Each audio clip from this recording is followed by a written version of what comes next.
निगरान वज़ीर आज़म अनवारुल हक काकड़ इस वक्त इस्लामाबाद में गैर मुल्की मीडिया नुमाइंदगान से गुफ्तगू कर रहे हैं। And it's evident on a daily basis on a range of fronts.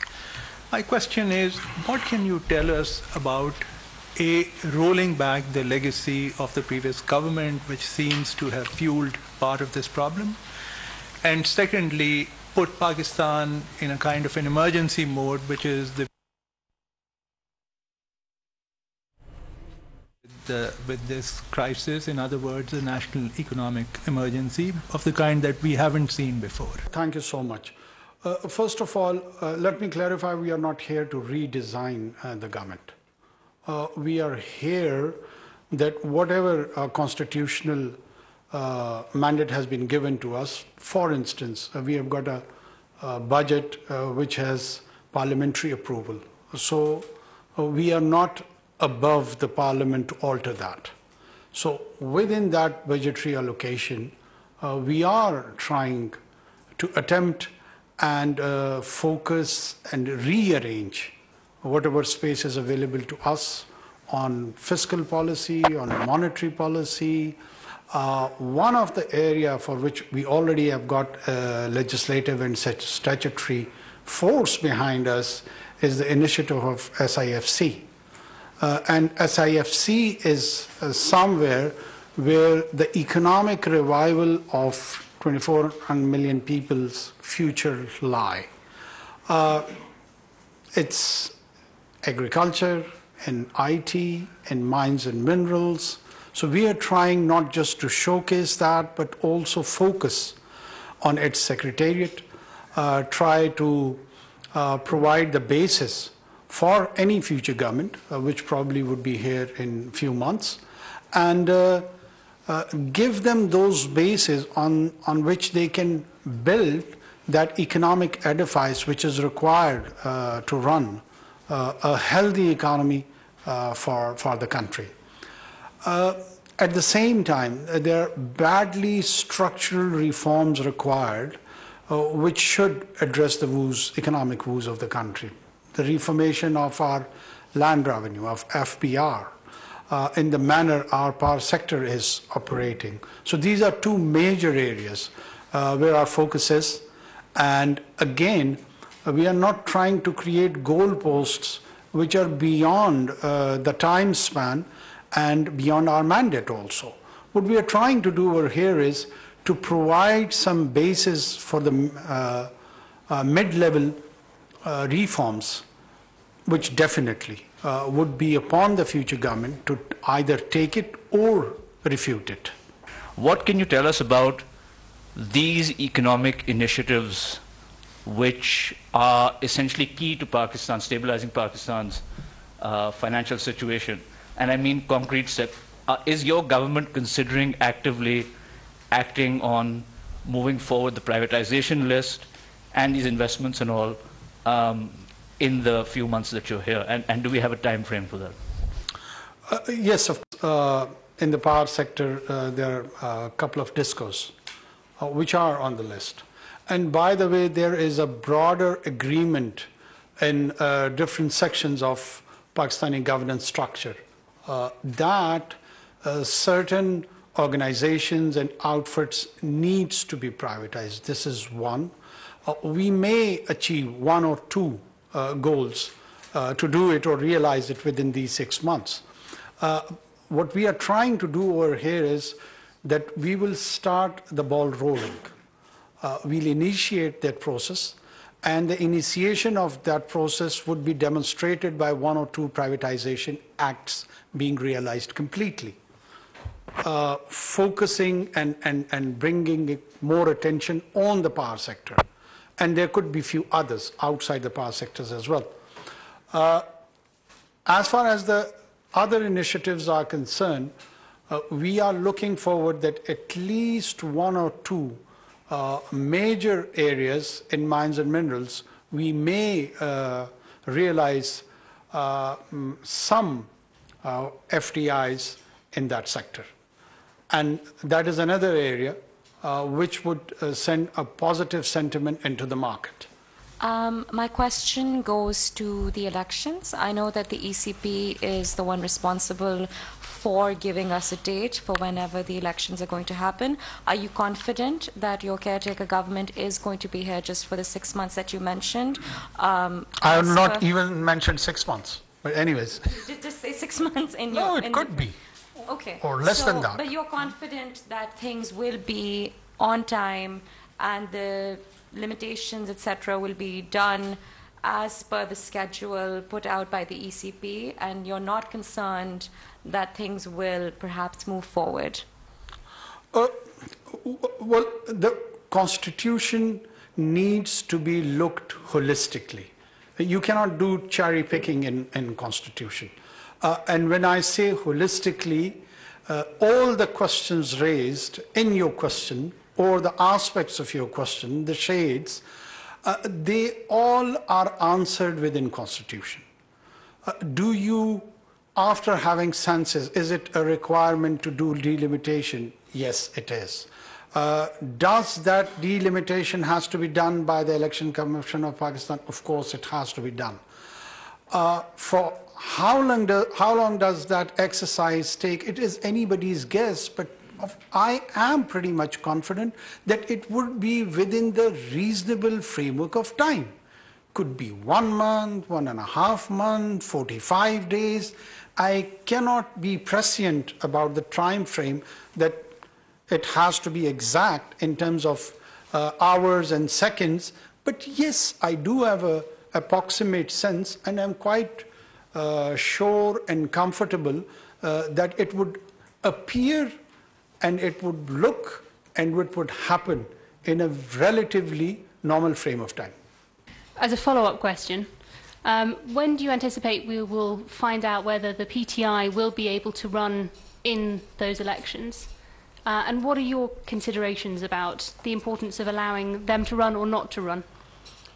I don't have any sort of confusion or qualms on any political party, including PTI, that they would be part of the electoral process. They are a registered political party with the Election Commission of Pakistan. They are constitutionally entitled to field their candidatures in different constituencies. Just like any other political party. I'm even surprised that even this question of them participating in the electoral process, why does it arise? No one has stopping any political party from participating in a normal constitutional political process. What can be done? What would you like to see done on this, particularly in terms of Pakistan, Afghanistan? Are you more focused on what we're going to do on counter-terrorism, yes, or Afghanistan-Pakistan relations? Well, I mean, it's related because Pakistan is saying, as I understand it, that much of the problem is based in Afghanistan, and these guys are sort of operating from Afghanistan into Pakistan. First of all, I think so we should focus and try to appreciate what is going on our western borders. And this surge in attacks of terrorist outfits, either be religious-inspired attacks or even ethnic-inspired attacks, like the form of BLA and BLF and the rest of their associates. One thing which is very important, which has changed the entire landscape, the security landscape of this region, is the leftover gadgets by US and its allies in Afghanistan, which has implications not just for Pakistan, but for the whole region.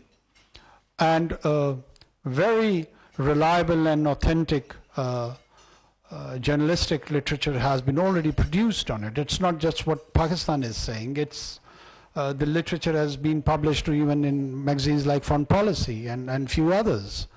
But we do believe this is a challenge which probably was not well thought of. And this is a challenge which needs to be responded. And this is a challenge where we, along with our international partners against the terrorism, need to coordinate, cooperate, and work together. And I believe that in initial briefings to me from the security side, my understanding is that we are already working on that with our partners, be it United States and others, European Union, UK, and the rest of the powers. And this is a problem which has been recognized by anyone and everyone. And these surges are primarily happening because the fighting capacity of these outfits has been enhanced. They are emerging as a new challenge.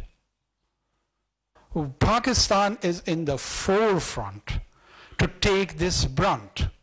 We have been arguing this for years and years and years when we were accused by our own partners that we are probably having a sort of a double role, or we are not the willing partnership in this so-called war on terror. But we could foresee that a time will come that all these powers will leave this region and it would be us who would be facing the mess.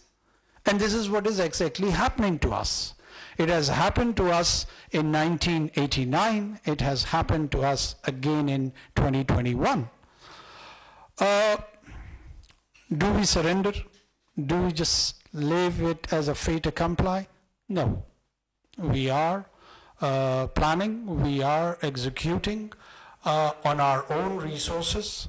We would reform, when I say we would reform our tax system, it is for the reason we cannot rely on financial assistance to take on our security challenges. We have to raise our own money. And we are doing that. And then spend that money on an area where we can keep our population secure, which is one of the prime responsibility constitutionally of any government. So would we deny the partnership, help and assistance if it is available at a global scale? No, we will not deny that assistance or help. But it should be in the right context, it should be with the right intentions, and we should be viewed as a responsible government which is one against terrorism, which is against radicalization, and which envisions a moderate and inclusive Pakistan. And we, whatever we do here, we do it out of conviction, not out of compulsion. Yes, actually, it is a follow-up question as well, because I would like to know, because there were some meetings happening about security with the Afghan government. And so how is it, do you feel that there is a kind of comprehension that they are willing to help when it comes to security? We need to appreciate that when we talk of Afghanistan or even Taliban, they are in a phase of transformation. And I personally feel that room and space should be given to them. Let them settle, let them transform. Meanwhile, whatever best we can achieve by engaging with the multiple layers of that arrangement, we're going to pursue that goal. You've listed a very long, list of challenges that Pakistan is facing that you also hope to work on. But if governments before you have not been able to deliver when they had a much longer term, what makes you confident that you are going to be able to deal with the immediate challenges? First of all, I'm confident, and I want to remain confident, that I'm talking about the right issues rather than popular issues. So that sense can be gathered, that what are the core issues which are being faced by the society and the state of Pakistan. Whether I'm successful or not to realize those projected goalposts probably is irrelevant. I'm not here for eternity. I do realize that. And once I'm not there, and if I'm given a limited time span, the only thing which we can do is to talk about the right things. So once you initiate this discourse, it is more or less like a relay race where you would be running and handing over it to another player, and they would carry it forward. So that is the model in our minds, that there would be political players who would benefit from this political discourse, and they may or they may not choose the policies which we are suggesting. But at least this span gives us an opportunity to generate a healthy discourse which we feel is deficient in our polity. Military is providing all the inputs which we are asking them. They are not overstepping even in the slightest manner. There is no sense where I feel that my government is being dictated. Yes, in a couple of areas, particularly security, and some initiative on the economic front. We are working together, we have coalesced, and that is a partnership which is based on willingness. And both the sides, on mutually dignified and mutually respected manner, are communicating with each other. And we do understand, for instance, there was a crisis on Battagram where few of our children were stuck. At that moment, this thought came to my mind that the provincial disaster management ideally should have been there to rescue those children. So if I wanted to exercise this civil-military imbalance relationship and apply it in its spirit, I would have lost those 9 children. So the choice was with me, that do I approach military to rescue my 9 children, or entangle myself in this debate that it would look like as they are overstepping in our governance. So I chose the latter and saved those 9 children. Unfortunately, by design or by default, some of our organizational capacity in terms of governance has compromised themselves, and in that service delivery vacuum, we have to rely on the military institution. So everyone who's interested that they should stop delivering and playing that role, the solution-based approach or the answer lies the enhancement of those organizations and their service delivery. If you do not do that, if you do not focus on performance, we're going to be with this arrangement for next couple of centuries. I have 2 questions. If we can go back to talking about the crisis with electricity bills. So given the fact that your government has a limited amount of time, one of the things that you could do, in fact there's a growing demand of calling the IPPs to the table and renegotiating the agreements. So is that something specifically that your government is considering? Will you be renegotiating the contracts? As far as the IPP and our obligations are concerned, the good news is we are discussing it, and we are discussing it thoroughly. How much we have discussed, what we have discussed, we will not bring it into the public domain. We are on a course where we feel that we should find some sort of resolution as everyone feels that they are uneven contracts. Having said this, it should just be enough for the moment that we are in the process. A quick follow-up question, if I may. Please. This is about the Army Chiefs meeting with business leaders a few days ago. I think it was yesterday. So the reports are that he talked about getting 25 billion from the Saudis, and I believe 25 billion from the UAE as well. Is there a time frame for this? Is there more that you can tell us about this, specifically about this coming from the Saudis and the UAE? And if this 25 billion figure is something you can confirm? Thank you. I do confirm, and in a follow-up of explanation, I would attempt that this is spread probably between 2 to 4 or 5 years.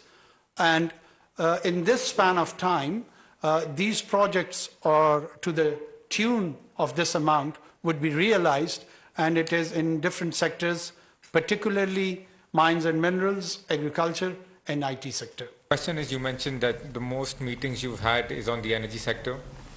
So you may have an idea that Pakistan needs to raise gas prices, and there needs to be a quarterly adjustment in the power tariff as well. Are you committed to increasing them? All these decisions or the specifics would be done once we have the relevant input of the experts, and accordingly it would be announced and it would be known. My question is about the China-Pakistan Economic Corridor. Actually, we know that the outgoing former government have already held a celebration of the CPEC's 10th anniversary. I would like to know your government's view on the CPEC or any plan on CPEC. Second, is there any plan for your government members to attend for the participation on the coming Belt and Road Global Cooperation Summit, which is going to be held in mid-October? Well, there is no question of not participation of Pakistan on Belt and Road Initiative, be any event which is organized by China. I mean, everyone knows that we have a deep-rooted relationship with China without placement of any incumbency. It is irrelevant in Pakistan who's on this chair. China is a must policy with any government of Pakistan. We look forward to attend any, either it would depend on the level of invitation, but our wholesome participation would be there and would be very conspicuous. Secondly, the CPEC, we view it with a very positive trajectory that it's going to enter into second or third phase of its projection, and we would fully coordinate and cooperate in its maturing phases, and I am pretty much sure it will bring those promised dividends for which it was initially envisioned. Afghan refugees. After Taliban took over in Afghanistan, there have been a fresh influx of a different type of Afghan population in Pakistan. They have money, they can spend, they are not in refugee camps, but many areas of Islamabad and even Rawalpindi, they have converted into Afghan localities. So what do you say about that Afghan refugee, any policy? Pakistan has shown a largesse and magnanimity for almost 5 decades to their Afghan brothers. There are 3 types of Afghan individuals in this country. One is the registered refugees in the camp, which according to our conventions to the UN different agencies, we are obliged to provide protection to them. There are around 2.8 million people, registered refugees. Then there are people who are occupying our land space in an illegal manner. They're aliens. And then there are people who have gone and they have penetrated our systems of the government, and they are living with identity theft. So there are 3 categories. Government is planning with all the relevant stakeholders, and we are coming up with a policy to this challenge and issue, because it's directly now linked to the kind of new emerging threats which we are facing on the count of terrorism. What would be those measures? It's premature to discuss it on a public forum because it may compromise the operational outcomes of those initiatives. But I can assure you that we have a strategic visibility and clarity on this issue, and we are coming up with a plan no sooner than, I'll leave the time frame.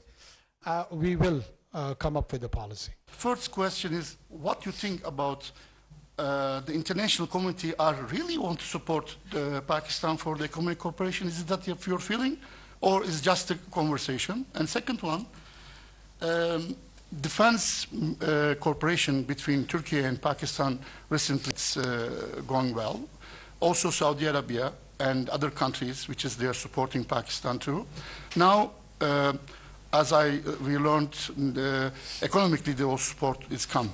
So do you have a feeling that for short term or middle term, some positive changes will come for Pakistan? What is your message for that? First of all, I do accept that there is a lot of similarities and commonalities between the experiment of Turkey and Pakistan. The Kurdish question is more or less like what we are facing in Balochistan. Then what is happening across Syria is what we are experiencing to our next neighbor in Afghanistan. Our quasi-democratic experiment where we have a history of alternate role of governance is again very much similar to the experience of Turkey. But economic trajectory or projection, particularly your placement on the borders of the European continent and your bargain position to negotiate with the so-called membership of EU, which if not has win or given you the membership, at least it rose the living standards and the delivery standards of the Turkish society, that it started competing in a very viable economic manner on its own. And it's an amazing experiment, and there is a lot for us to learn. Yes, there is a lot of talk here in Pakistan on sometime on our economic potential, sometime on our strategic placement, sometime we project probably ourselves as the pivot of Asia. I do hear all these things too. Is it just a talk or from where does we take this new optimist inspiration? One, I take it from my province, from where I come. We've got a Titian belt which is more or less gifted with around, a conservative estimate is around $6 trillion of natural resources, which includes copper and gold, which includes rare earth material. It was already there, so what is new? The new is that we have an economically viable project of Reko Diq, which is happening with the big boys of copper and gold, and it would start working by the end of December. So once it is initiated, it is worth or more or less near $600 to $700 billion worth project. The two holes, which is H11, H14, is around 3 square kilometer width and around 4 square kilometer length, which has these deposits based on scientific evidence and data, and it has turned the value of that mud into $700 billion. So it was there, but the scientific evidence was not available, so we couldn't claim that it is that much ore. Now this is new. The surrounding areas, we have got partners who has the financial capacity to invest and explore and do all the required seismic surveys and the drillings and bring it into a viable economic model. So can those country or groups on the basis of their financial capacity can do it on their own? No. For instance, Saudis, or for instance, Emiratis, or others. So they have to club in with the technical expertise, maybe Canadian, maybe Chilean, maybe Australian, maybe Americans. And this model is actually happening, and at an extended level, the players outside the region have also started realizing, and a stake, though an indirect one, is being created in the economic model of Pakistan. So we are hopeful that all these stakeholders or the players, which we would be having some sort of stakes in the exploration of all these projects, would start viewing Pakistan with a very different prism. And once these legitimate economic interests are there, they would be interested in our economic stability, and they would love to see a secure and protected Pakistan, not just for itself, but for the whole of the region. And the kind of negative perception and negative press which usually we had for many years and years and years, my anticipation is that it's going to change.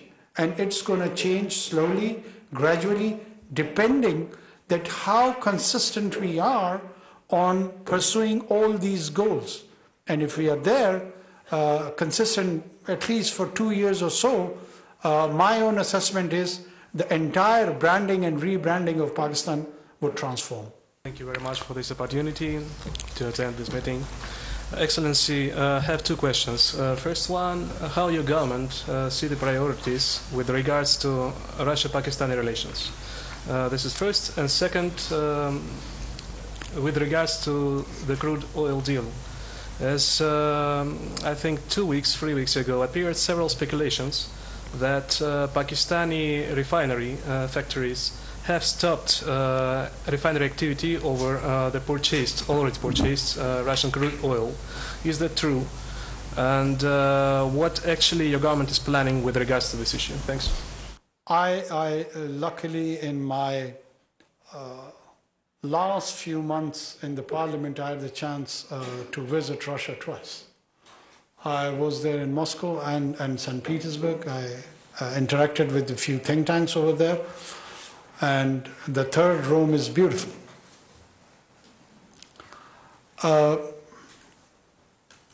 I was mesmerized by St. Petersburg. It's a beautiful city, no doubt about that. Russia is a major and important player in the region. And we do take in account its military and economic potential. And how does it has implications for its initial orbit of influence, which probably is Central Asia, and then its strategic presence in the Eastern Europe too. It's not just that, but it has a sizable presence in Middle East and North Africa. So we do see in the right measurement the actual placement of the Russia where it should be, and seeks new venues of a very fresh start, which is not linked where we do not dwell in the past.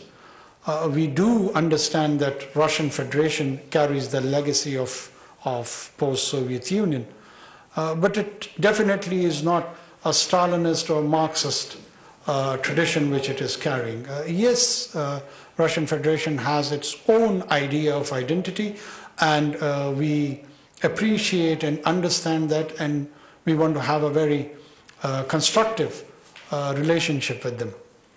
As far as the crude oil is concerned, our infrastructure of refinery was not based on the model where we could import and refine a lot of Russian oil. So this is one of the impediment.